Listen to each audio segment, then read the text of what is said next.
Hey, sports fans, this is Robert with WTP Sports Dudes here live for another edition of the Thursday Night Forecast. We have to talk about the state of college football. It is in shambles right now, not because we're not seeing good football, but because there's so many things that the NCAA, the commissioners, coaches, anybody who has anything to do with college athletics, college football, they need to get this thing fixed. We also have another discussion about the Big Ten and the SEC. Of course, there's been a lot of talk about is the SEC still the number one conference in college football, or has the Big Ten taken over, or is the SEC even the powerhouse that they used to be? So there's a lot to discuss tonight. I'm going on tonight with my man Mossberg of Level Up Sports 10. How you feeling, Mossberg? Pretty good, man. I was waiting to get to this evening. Been a few days since I haven't seen the guys and been off with work and a couple other things going on, but it is great to be back. And of course, we talking the Big Ten and SEC, so it's good to see everyone tuning in as well. And good evening to you all as well, and you especially. It's good to see you as well. Yeah, I'm quite sure you've been watching channels and looking through X and Instagram and everywhere where they got some information about the SEC and Big Ten. And of course, a lot of people feel like the power is shifting, and the Big Ten is becoming that premier conference over the SEC, who had dominated for nearly 2 decades. What's your thoughts on that? Do you see a shift, or do you think there's just becoming a lot more parity? Not to, man, it's tough to not say it's been a shift. And the reason I say, if you start with just the bowl games, I know, we don't really look at the bowl games, but it's like the Big Ten. They come to play when they play those SEC teams, for one. And then you've seen it with Ohio State winning last year, and you see what the possibilities of, things being this year. You have ACC, you have Big Ten. I mean, there's no SEC. It's been a few years in this title game. So SEC, we know what they bring. They within their conferences is strength on strength at times, and you just don't know what you're gonna get. But within those schedules, they definitely play a slate of some tough games. But year in, year out, this Big Ten conference is they're putting Oregon as a Big Ten champ. Then you have Indiana as a Big Ten champ. But then you have OSU as the Big Ten, overall with the title win. They're the top of the crop. And now you have Indiana as the top of the crop. So there's really, no SEC talk that you could really disclose these last few years. And then you can't forget about Michigan, 14-0. And they did a thing that we haven't seen in a while. And when you think of those teams, Ohio State, Michigan, Indiana, during that time, what SEC team looked as good as those teams?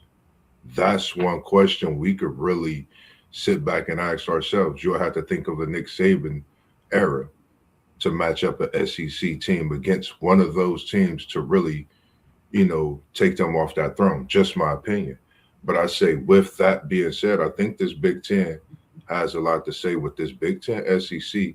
And you know what I said last year? I said, if this Big Ten comes in and they win a title, I think, you have to give that nod to the Big Ten. Because if the ACC win this year, guess what? The Big Ten was in it. There was no SEC team there. And it was two teams that was from the SEC that we felt shouldn't have been in a playoff. So it's a lot of talk when you mention this SEC versus Big Ten. Right now, I think the Big Ten has it in their hand. I think the SEC has a stronghold because of what they've done over the years. It's been SEC, SEC, SEC. We know what they bring on both sides of the sport, but times is changing. NIL is a big part of it, I think. But overall, people are seeing what you get when you come to the Big Ten. You got to come with your hard hat every week, or it's going to be something that you have to deal with, and that could be costly as the season goes. And that's on both sides of the ball: basketball, football. I mean, any sport really. So I just noticed that in the Big Ten, and there's been a lot of articles, like you said, out there as well. Yeah, I definitely agree with a lot of what you said, really all of it. The simple fact is that the Big Ten has won the last two national titles. The Yeah. last 14 playoff and the first 12-team playoff, which was won by Michigan and Ohio State. And to have both of those games and you not have a SEC representative in either one of those championship games the last two seasons. Now we saw what Georgia did, winning two of the last four, but not having an SEC team in either of the last two speaks volumes to the fact that they're not as dominant and as powerful as we've seen them be the last 2 decades, and a lot of people are saying that it's because of the fact that we got NIL and we got the transfer portal and we got this money that can exchange hands with these players legitimately, not under the table, to where now it's an even playing field and the SEC is not able to dominate the kind of players that have been dominating the NFL draft and college football. So just looking at those 2 points, man, the fact that they haven't been in a representative in the championship game, and the fact that now you're starting to see more players being drafted into the NFL, especially in the first round, coming from the Big Ten, it's starting to look like the power has shifted in that direction. If Indiana wins this thing and it goes to 3 years in a row, which we already got 3 years in a row with this SEC representation, and it be a Big Ten winning the last 3, you really have to say, listen, the power has shifted, and the SEC is not the dominant conference that it once was. Yeah, and then also, not to mention, if you think of the last, for example, 2 Big Ten championships, that's been won the national championship, 2 SEC champions, that's won the national champion. Now, if you add this Indiana team to it, that'll be a 3rd Big Ten. Now, if you think about a 3rd SEC team, how far back would you have to go?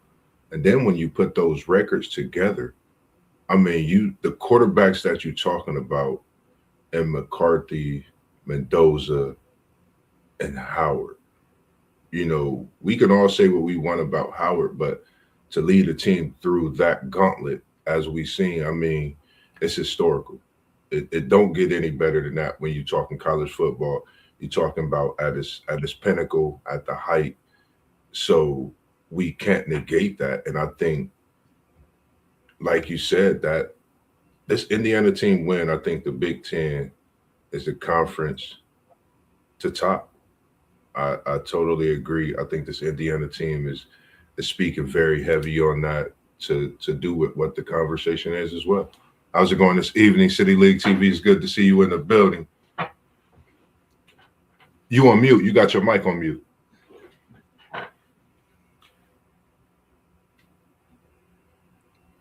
You made a really, really good point, Level Up Sports 10.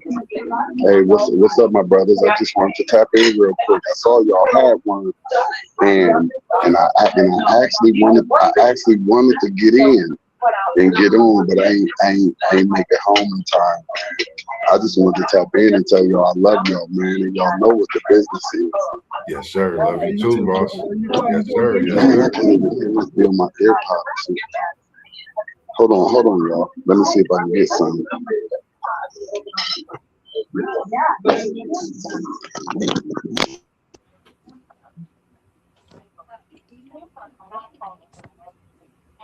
There we go.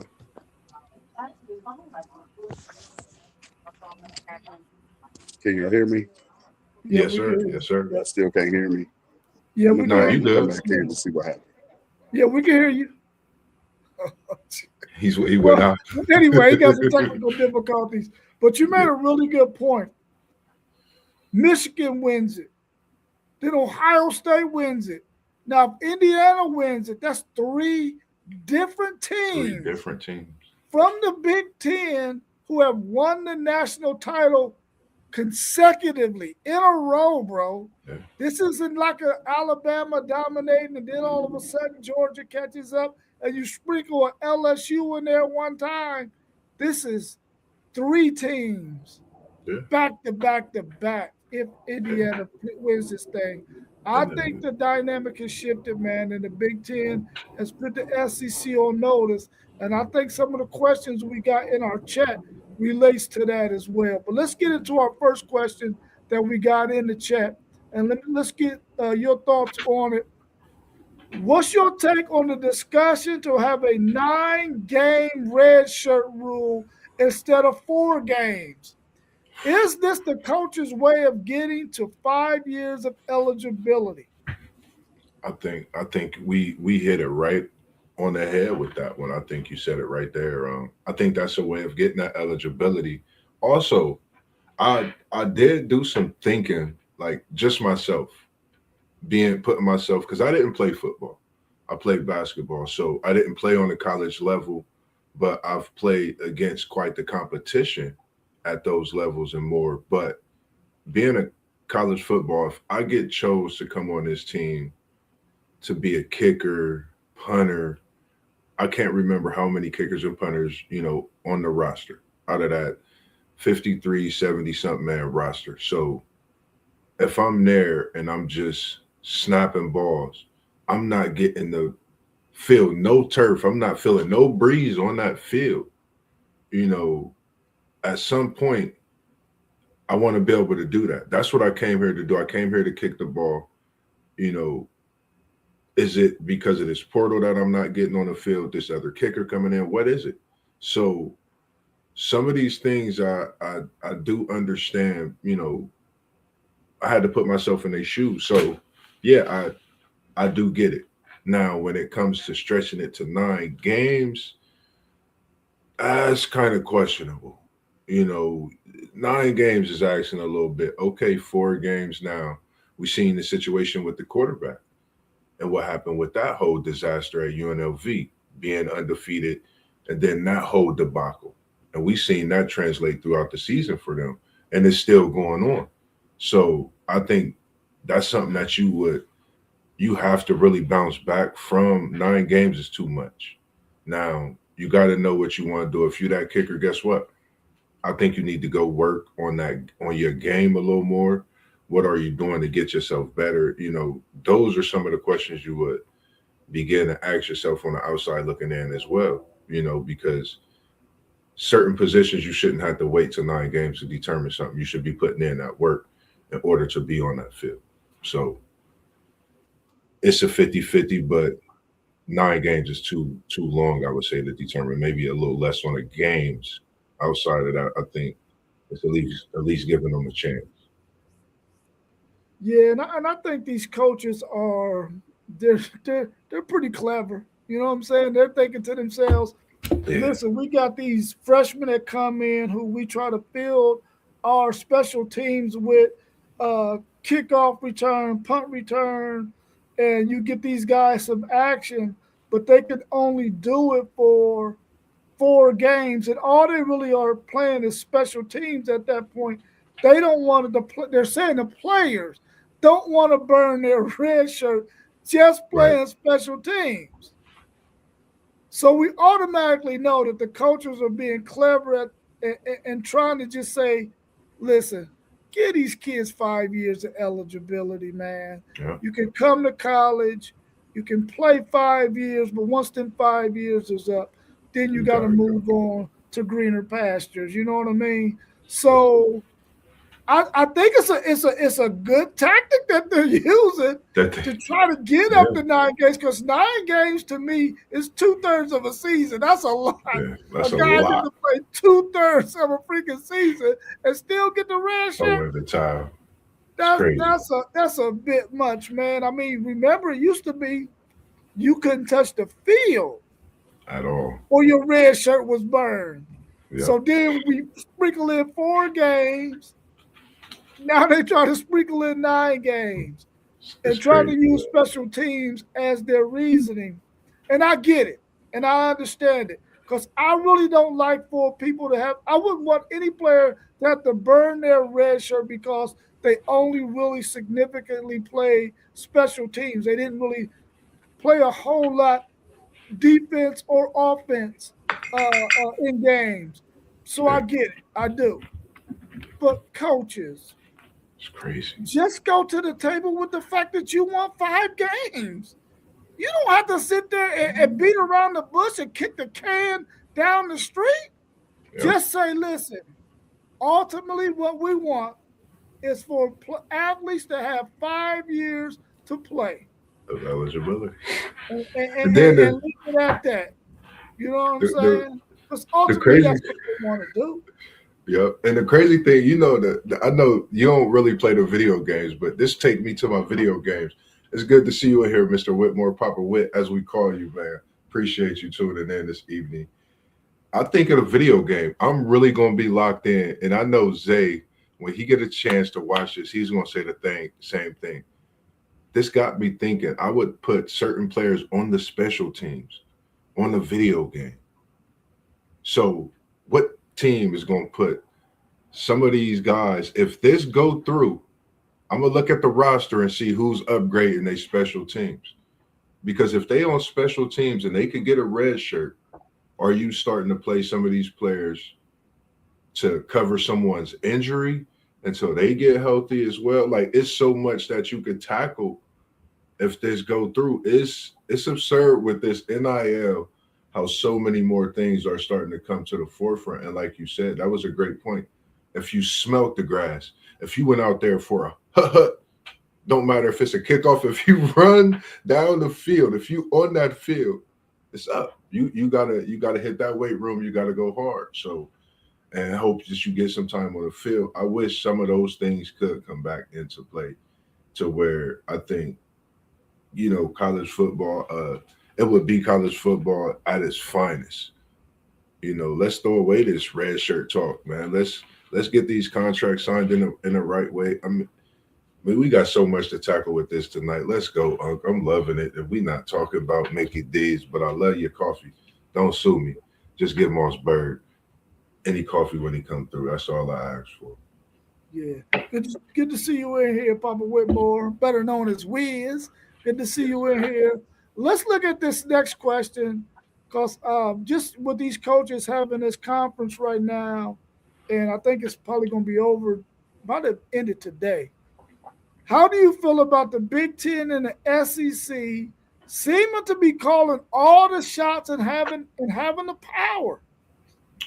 It's being an ACC guy is something that I've always watched. I've watched these two conferences, you know, especially the last few years, really bang heads. I think it's something to see. I think I love it as far as in watching a competitive, you know, nature you have with the Big Ten and SEC, but lo and behold, you know, people talked about the SEC. I felt a certain way about my conference this year. But if you think about some of the talks, I felt good about Miami, you know, once we seen they was in a playoff. I think Miami is coming to put a stranglehold on all the naysay about the ACC. I think they can get in this national championship. I think they could totally do something special and spectacular and have a lot of the discussion. Yeah, the Big Ten is still the top, but hey, hold on, as Lee Corso would say. This ACC is still a conference. They just have things that they have to get, you know, together with those respective teams that are normally a dominant team and a powerhouse.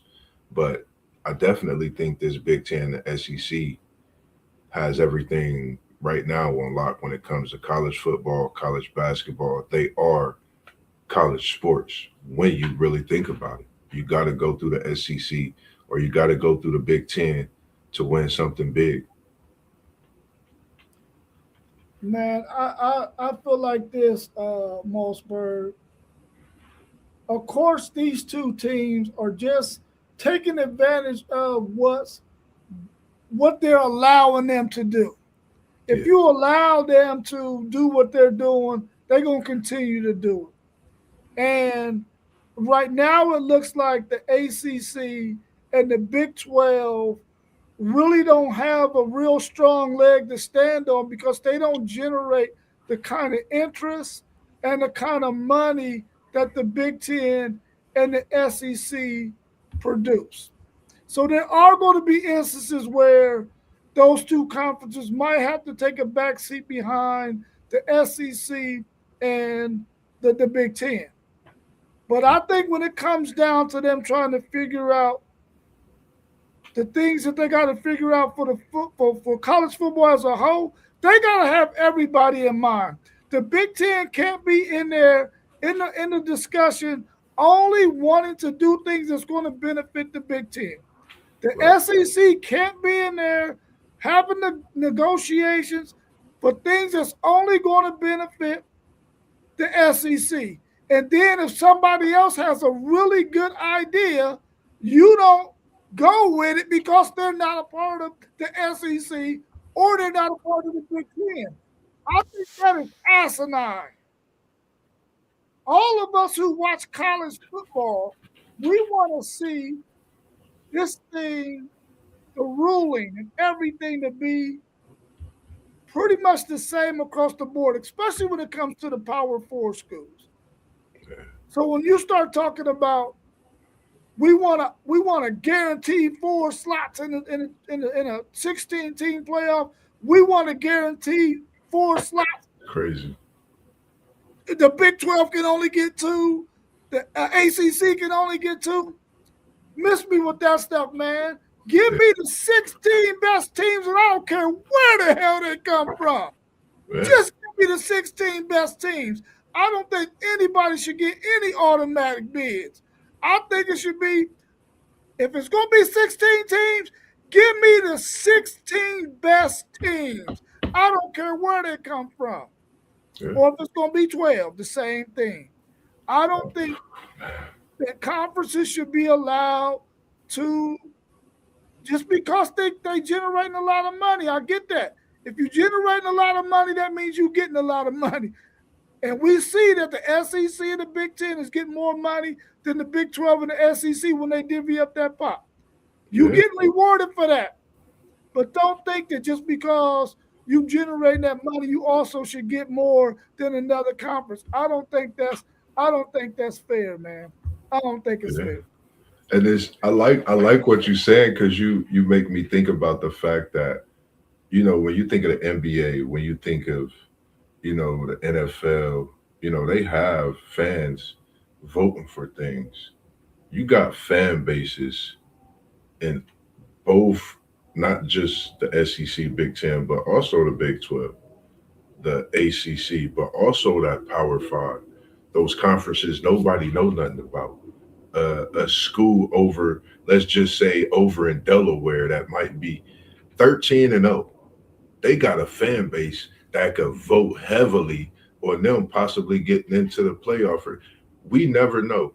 Allow the fans to have some kind of say. College football, hopefully you watch it, WTP Sports Dudes, and you've been watching us, because we be coming at y'all and we be wanting to say something for y'all to be on notice about some of the stuff that we talk and we bring to the forefront, because not only we think it should be heard, but we think it should be, spoke about and thought about, because these are some great point of views. And I think if you put the fans vote in somewhere, you will have a more,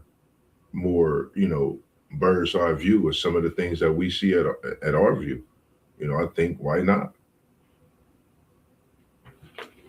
Yeah, let's tackle this next question, man, because we can go really on those first 2 questions. We can go on and on and on, and we'll probably have some more to say about it later on in the show.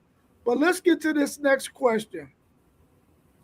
Should collective bargaining be renegotiated where the money is distributed based on the level of each university.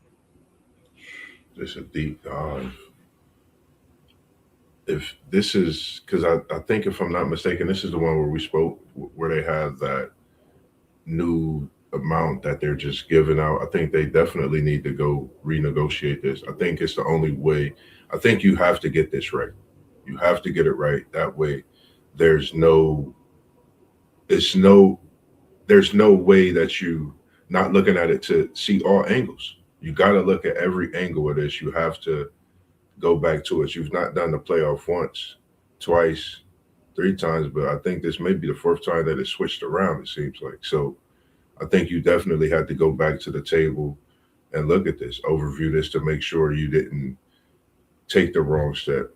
Make sure you dotting all your I's and crossing all your T's because like we know, this is kids, money at the end of the day that you're dealing with. Kids, some of them just want to be student athletes, some of them just being athletes, but you definitely got to look back into this. I definitely feel that way. Yeah, it definitely has to get renegotiated, man. Because to me, I feel like this, and we had this conversation just a little bit earlier in the show, and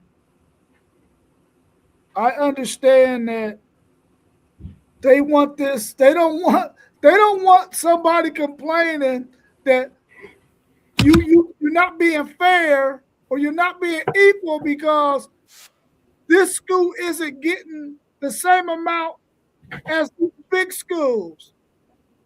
Man, miss me with that. Listen, if you're Boise State, you should not be getting as much money as Notre Dame, Texas, Ohio State, Michigan.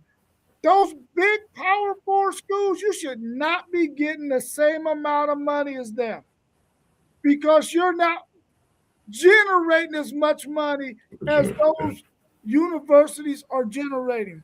I think there's about probably 45 to 50 schools that should be getting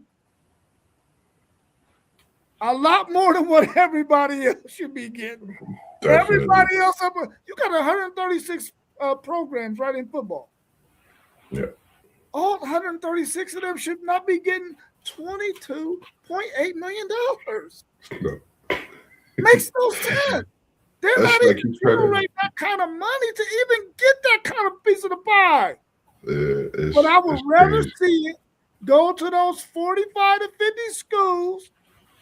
They can be on an even playing field and they can get that amount of money equally amongst them. And then you should have levels to this thing, man.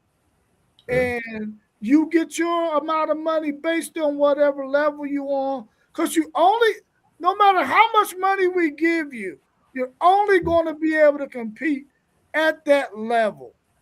Yeah. There is no way if you gave all these schools are getting it now, but are all these high-profile football players, are they running to those other schools and not going to an Ohio State or Notre Dame or Michigan or Texas A&M?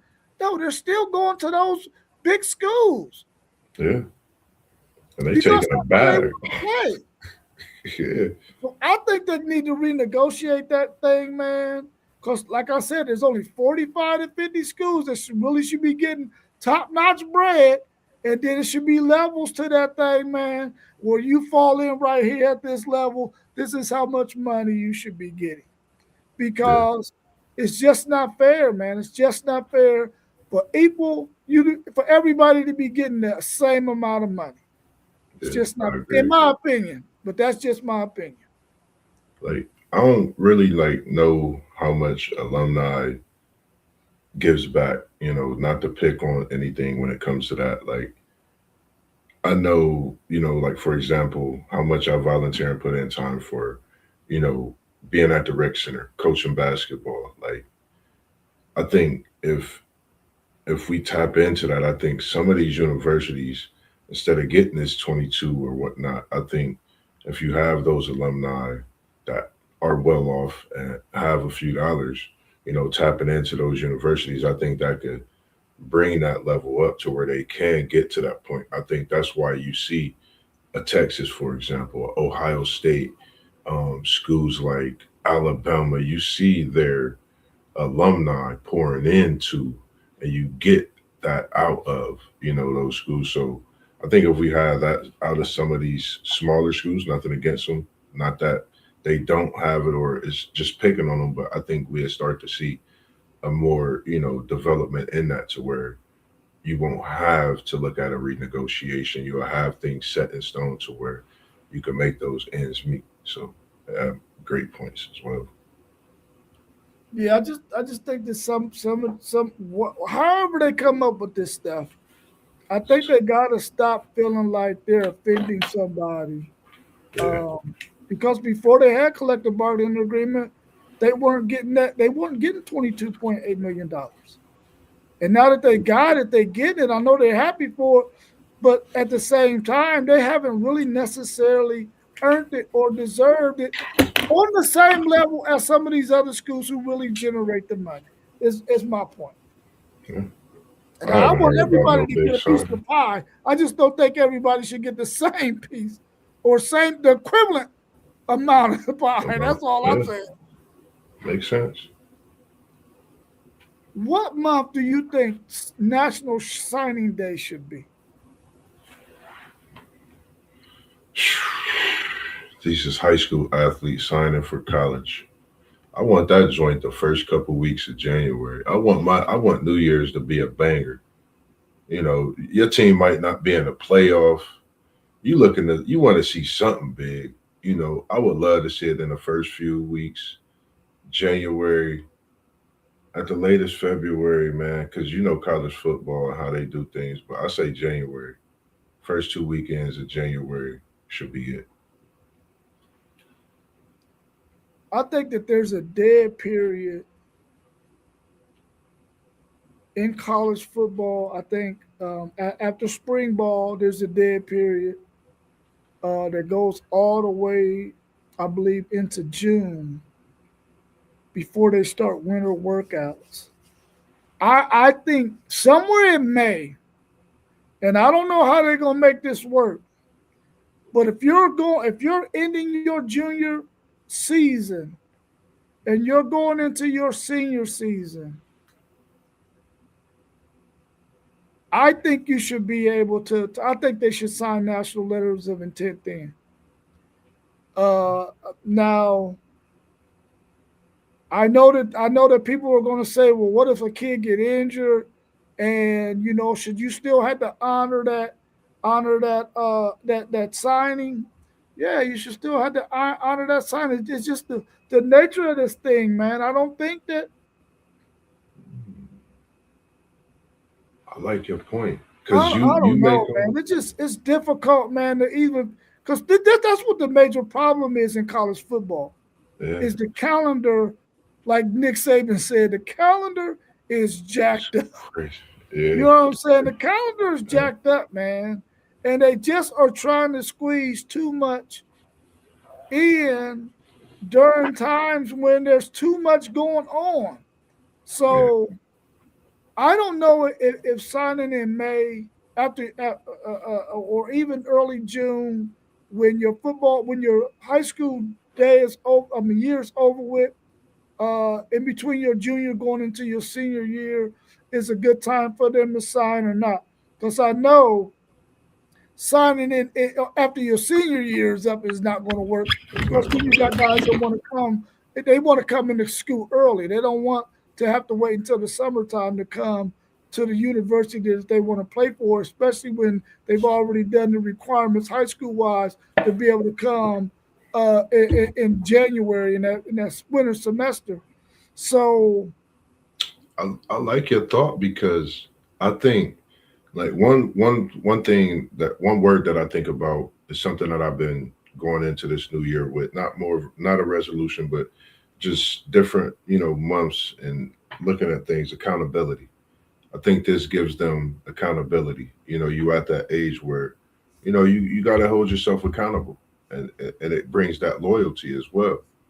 Are you gonna be loyal to the decisions you made? You at that age to where you moving into the adulthood. So I think this is something that could be good for their development. You got the NIL as well. So I kind of like that because that could prepare me to build relationships and bonds throughout those few months with guys that I know will be playing for that first year coming in as I'm going through my senior year. And if I'm coming into that, that school year with them as well, January, February, whatnot. I think I don't know. I kind of like that. I kind of like that thought. It brings accountability, loyalty, and you could build relationships as well. Anytime, really, but I think that's a different building as you preparing for that season as well with your team. Yeah. Your January idea would be perfect. If they ended the freaking college football playoffs the last Saturday in December or the first Saturday in January. It has to be done, man. You got too much going on. Yeah. During that month. You getting bowl prep, college football playoff prep. You got National Signing Day. You got a transfer portal. You got too much happening at the same time. And they have to get that thing fixed, man. The calendar, like Nick Saban said, it ain't Robert said. The GOAT said it. He said the freaking college football calendar is jacked up, and they need to fix it. They need to fix it. And we said that they should start some bowl games in December. Have that playoff a certain way to where they could just. Yeah, that's up right. I'm okay if they either push the football season up a week, and I mean you already got a game in week 0. Right. You can start. Everybody can start in that week 0, and that just be week 1, and you can go ahead and get this whole thing done by that first Saturday in January, or either by January 1st. You can get all that thing done, man. And I think that they need to really look at making that happen. Okay. I really do. Is the transfer portal starting to destroy high school recruiting? I won't. Just looking at it, I would say yeah. I say so much of yeah because you got guys that want to hook up with their buddies. They think they can, but then they not. You got injuries. I think a lot of it is messing up a lot of high school recruitment.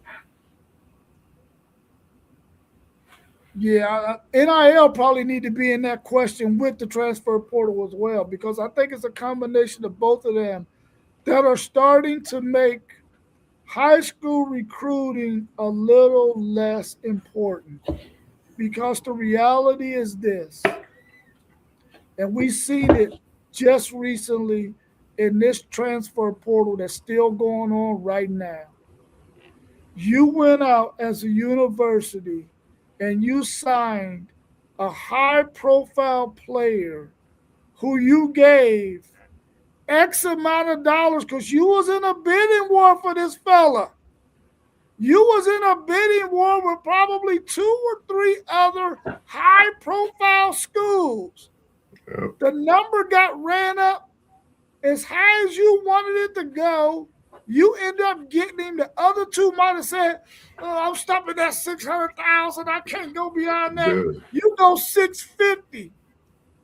And then the next year, the transfer portal comes like we're in right now. And that guy who you probably paid 6 figures to is in the freaking portal. Gone. And he didn't give you anything this past season. And you done paid him 6 figures. That's nuts to me, man. That's nuts to me.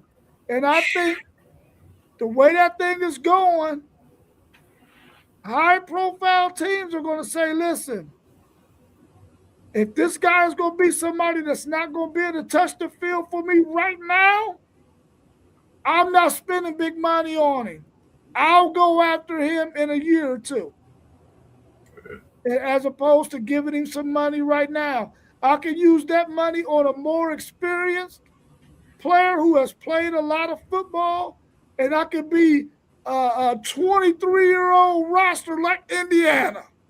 Yeah, that's And just go like out there with experienced guys who are bigger, stronger, more mature, and go out there and playing against 18 and 19 and 20-year-olds. When you're 23 and that guy is only 18, 19, or 20, you have a significant advantage over him. Yeah, A because I'm significant looking at advantage. And because that's I'm how looking at teams the are situation. looking at it now, Mossberg. Yeah, man, I agree, and it's like you make me think about the Bryce Underwood situation, like $10 million, and we got I think another 24 hours. We really locked in. For me, I'm locked in to see what he do because, like I said, I'm looking at a lot of these quarterbacks that's come in with a price tag on them to see what they really do with these universities for 4 years because you're looking at it like an NFL contract. What are you doing for this university? I understand you getting these deals and these partnerships, but are you producing wins? Are you bringing championships? Are you bringing national titles? To this program. And when you putting your money out there, I get it. Don't get me wrong. I understand they're kids. When we look at it, they're kids, and the NIL make us forget that sometimes. And the fact that we treating kids like professional grown men as athletes is, to me, sometimes is crazy. Yes, I know. I say sometimes I wish we could have had an era where things was different, but as the day go on, it's like, man, what are they really going to do to get a hold of this? Because it's just going to be a continued factory of kids just wanting to pay or wanting to, play or get that paycheck for what they feel they worth. And at the end of the day, it could be detrimental to their growing and growth as an athlete to where they could have just went and played, not worried about the money, and been playing on a Sunday afternoon. Just that simple. Yeah, they got to do something about it, man. That's for sure. That's for sure. Can anything be done about a player transferring multiple times during their college career? Will we see it happen? Right now, they can't figure out NIL. They can't renegotiate. So I think it's going to happen again. And right now, I don't think nothing's going to change because it's like the normal. They left the NBA to come and play college basketball. Granted, whatever it was and whatnot. Now you're seeing the same thing with college football as far as in, players going from one university to the other, then to the next, to the next. Like we always talk about, they got to get some kind of hold of it in a strong way to where, you know, the world is changing as it is.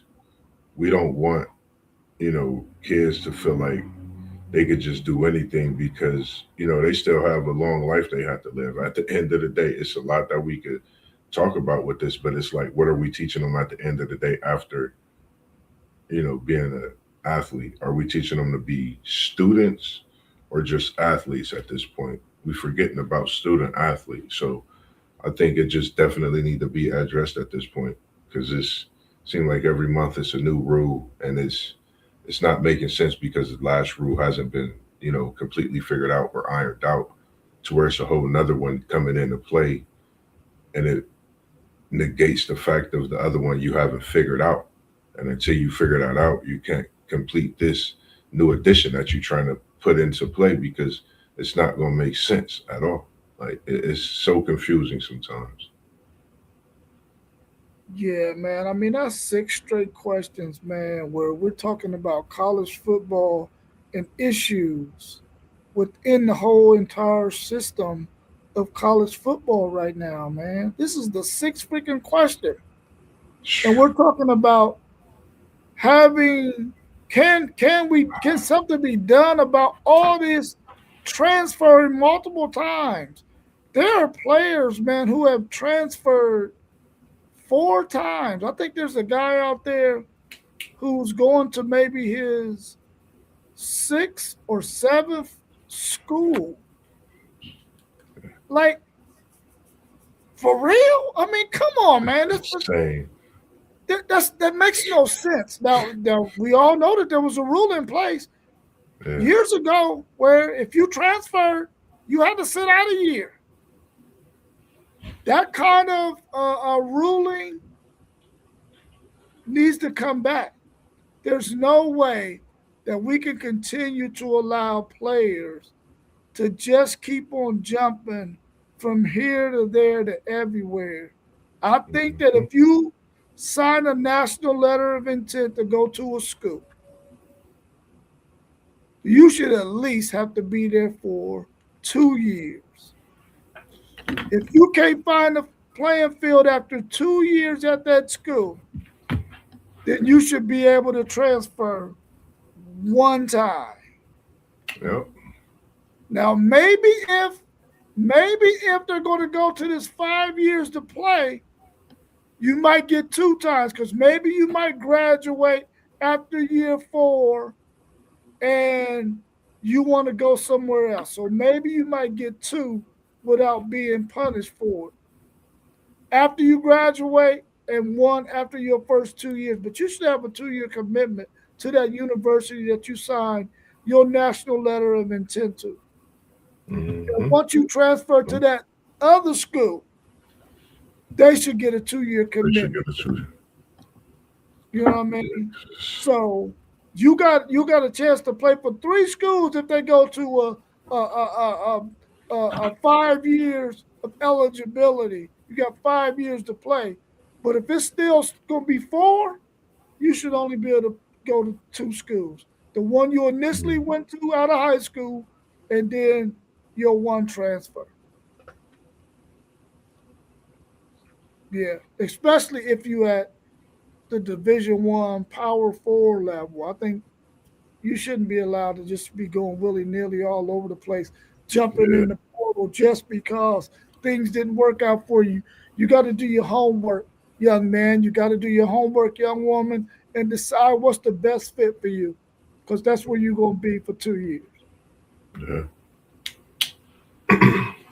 Will it happen anytime soon? I doubt it, because they don't seem like they want to get shit right when it comes to this college football. If you got regular old Joe Schmoes like me and you seeing the issue, and you got all these other channels talking about it too, you got all these articles out there about it, the people who call the shots, you got to know that it's an easy way to get this thing done. You just got to be brave enough to go into it. Yeah, definitely.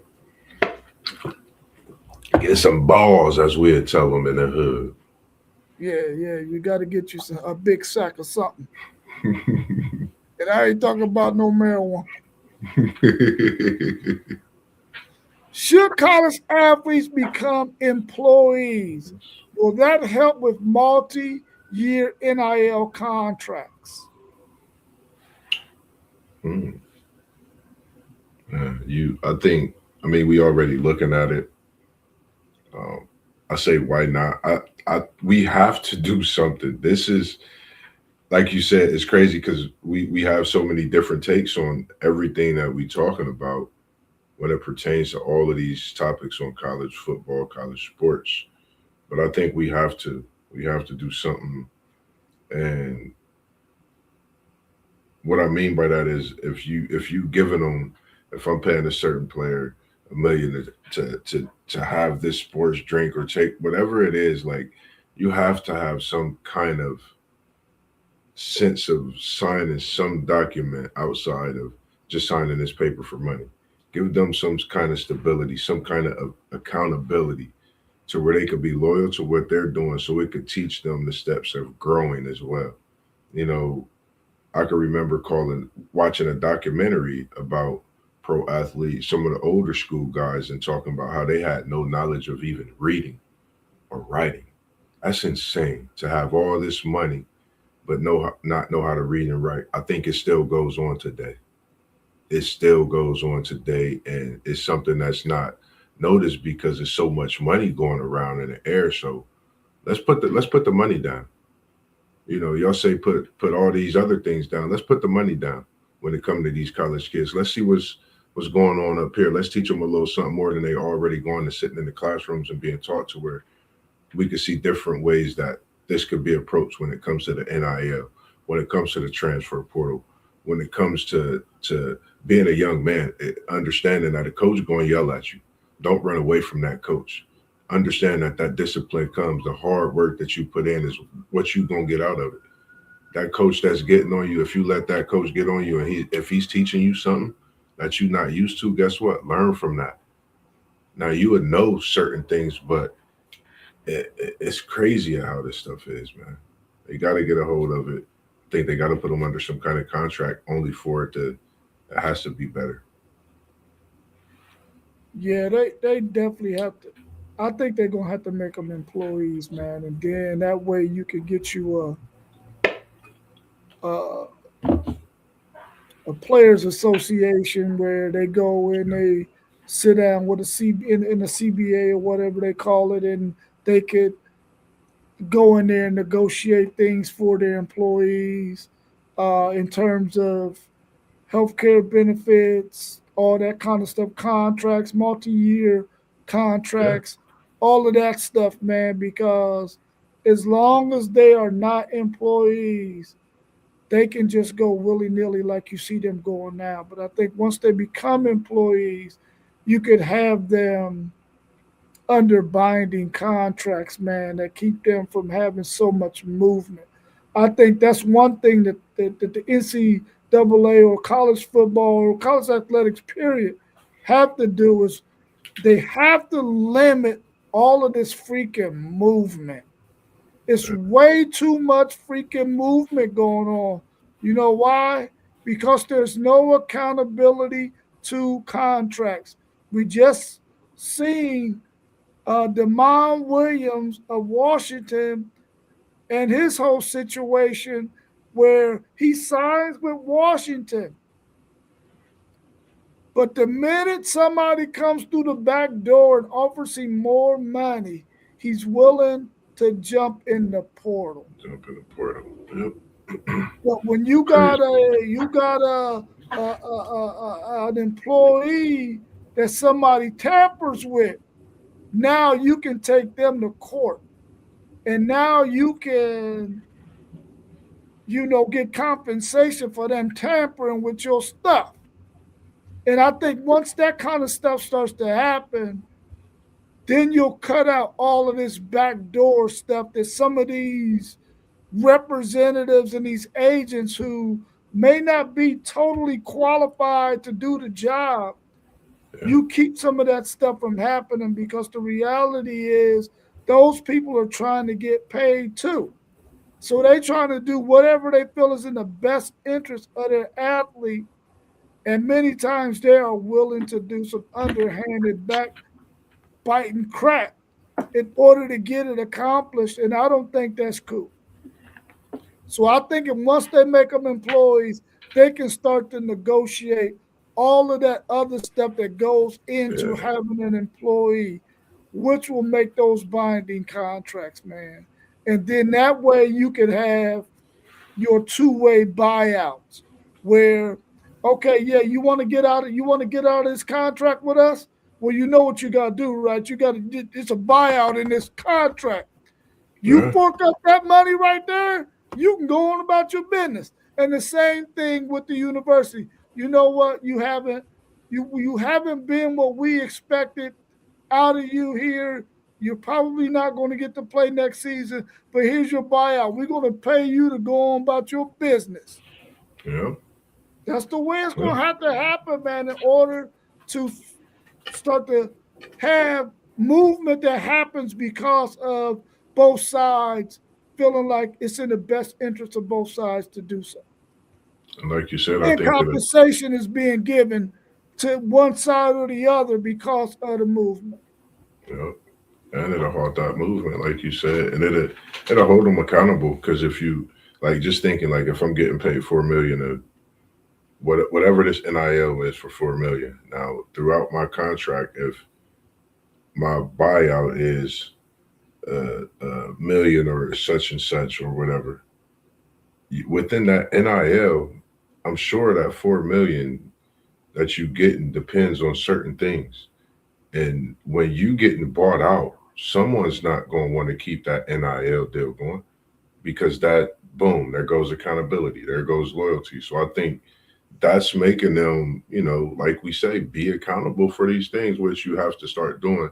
And hats off for the ones that are already doing those things. Nothing against anyone at all. We just feel our way about some of these things, and we just wanted to be heard on the forefront because I think it's great at what you said because, it's just you have to hit on some of those key points because of it.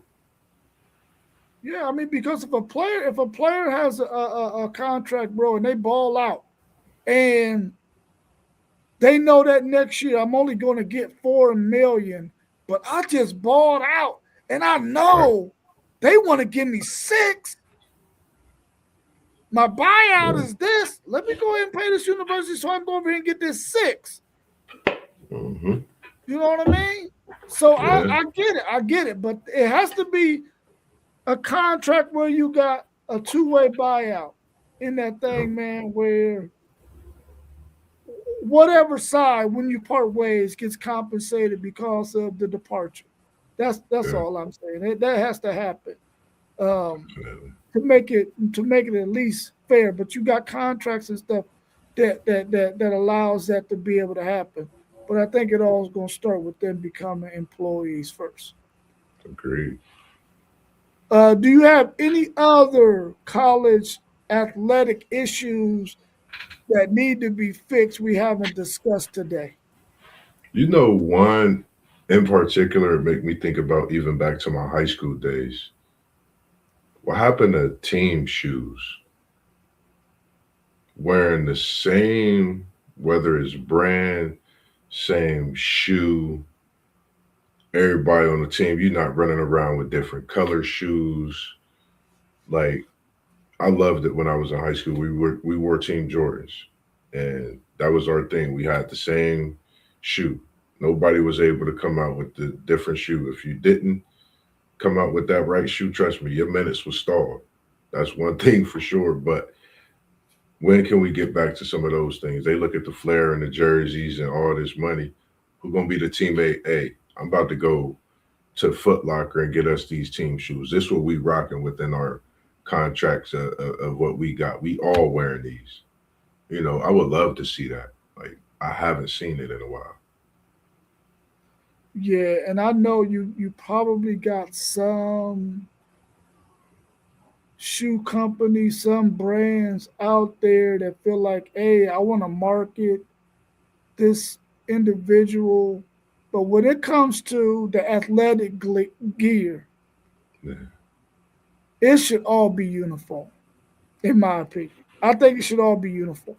I agree with you. I think that if we're wearing team shoes, then that means Robert can't come out there with his Los Angeles Laker color LeBron James. You know what I'm saying? It's bronze. Right. No, man. We got team shoes, bro. This is what we wear because we're a team. Yeah. When you get to that level where you're in the NBA and you can get all those other kind of endorsements, cool. You go do that. But as long as you at this collegiate level, we all wear the same thing because we want to look uniform. Because, the NFL, they don't let you do that stuff. Everybody got to have on them white socks, bro. Yeah, and you can't come out there looking.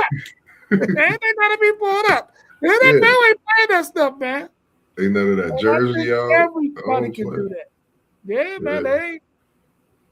You can do that if you want to. Guess what you gonna have when you come out when you come off that field? A hefty fine. Fine.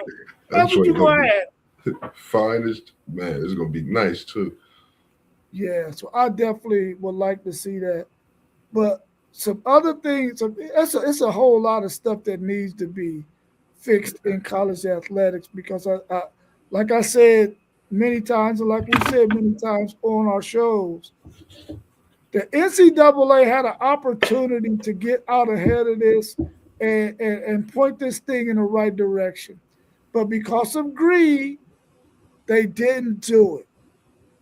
So now we're we're facing all this mess because the governing body, the NCAA, who now has no teeth, who now is afraid to be taken to court, didn't do what they needed to do in the first place. Because the writing was on the wall, bro. When Ed O'Bannon filed that lawsuit, you knew it was only a matter of time before it was going to come to a head and you were going to have to do something. Yeah. And you had states who were saying that they wanted to pay players because they saw the writing on the wall as well. But the NCAA was like, never is that going to happen. But now the apple cart done got tipped over and they trying to scrounge up as many apples as they can. Yeah. When all you had to do was share some of your apples in the first place. That's it, man. And then your apple cart wouldn't have got tipped over and apples flying all around the street. Now it's a free-for-all for your apples. Yeah, you know it's like, come on, man. You yeah, it's like that thing from jump.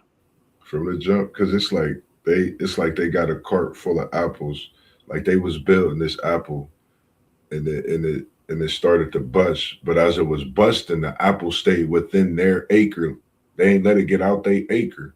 It stayed on they plantation. So instead of them going to share this crop that got out there, you know, they wanted to hold on to it. Now the crop is getting out there and they can't do nothing to hold that crop in. So it's crazy.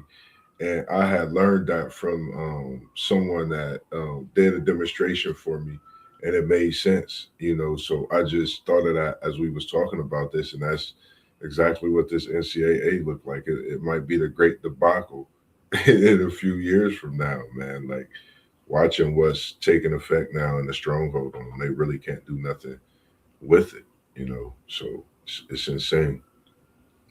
Yeah, hopefully they can get this whole thing fixed also with these agents and these representatives, man, because I think we have many cases where whoever the representative is, whoever the agent is, or maybe it's the family members pushing them. It could be a whole lot of multitude of things that's taking place behind the scenes. But they need to get that thing under control, man, because we have way too many players jumping in the freaking portal who have no freaking destination whatsoever. So now they're in the portal. They might have burnt the bridge where they left from, can't go back. Nobody really is interested in them at this point. So now they got to sit out a whole freaking semester, or they got to go somewhere and pay their way. Now, maybe they got some NIL money to where they can go do that. But if they don't find a home, like quick, fast, and in a hurry, because school's about to start for winter session. If they don't find a home, then that means this is a whole quarter that they don't, or whole a semester that they don't get to go to school, which I think is not good at all. So they need to make sure that they understand the dynamic of jumping in that portal and understanding, listen, just because your agent or your representative tells you you have value, that don't mean dilly squat unless a team has told you that you got some value and they have an interest in you. Otherwise, you better not jump your butt in that portal because you might not have nowhere to go. And there's going to probably be upwards of 2,000 players who don't get a landing spot. Might be more than that before it's over with in a couple of days. Yeah, I'm gonna definitely have to check and see how many don't get a spot too. Yeah. Well, that's all I have for tonight. That was all the questions we had in the chat. We appreciate everybody for tuning in and watching. Please make sure that you like our videos, that you subscribe, that you share our videos, hit the notification bell. So anytime we go live, you get that notification. We are really working hard to grow our channel. We're trying to build our brand. We're trying to do everything that we can do to go ahead and show YouTube that we're a worthy channel to monetize. So if you can help us out with that, please like, subscribe, share our videos, because we're really trying to do this thing, because we come on practically every day with some kind of sports something. So tune in, continue to support us. We really do appreciate you all. Definitely. As he said, man, likewise to what he said, man, definitely as well. You could drop the super chat saying we always appreciate that as well. Make sure you go through all of our channels, man, as you see scrolling at the bottom. Stay tuned next Wednesday. Looking to bring you another evening conversation with Mossberg. I'm going to keep you all tuned in to that one. Make sure you tap into Level Up Sports 10 on Facebook and Instagram. I'll be posting on who that guest will be. That way it could bring you in that way, so you could get a little look at all what we do throughout all our channels and our networks. And you can follow us on Instagram as well. And what's your tag on Instagram? It's at Nono. At Nono. KNO, yeah. And that is all capitals. Well, not on Instagram, but on TikTok it is. On TikTok. Yeah. On TikTok. And we just, we getting things going on all of our respective pages. We just, learning on some, in depth on some and others, but definitely tap into all those, as we say. And we are on pretty much every day throughout the week. Yeah, YouTube, come see us, come holler at us, man, support us, man. This is what we do. We love it. And it's a pleasure to get on, like, when we do. Days can be crazy, and this definitely, it heals the day, gives the day more positive energy, breath, more life, as you hear some people say. And it just gives me a vibe and a feeling. And when I seen a kid, I was coaching yesterday at the rec center, and the kid, I had my City League TV shirt on, and he said, I watch you guys on Facebook.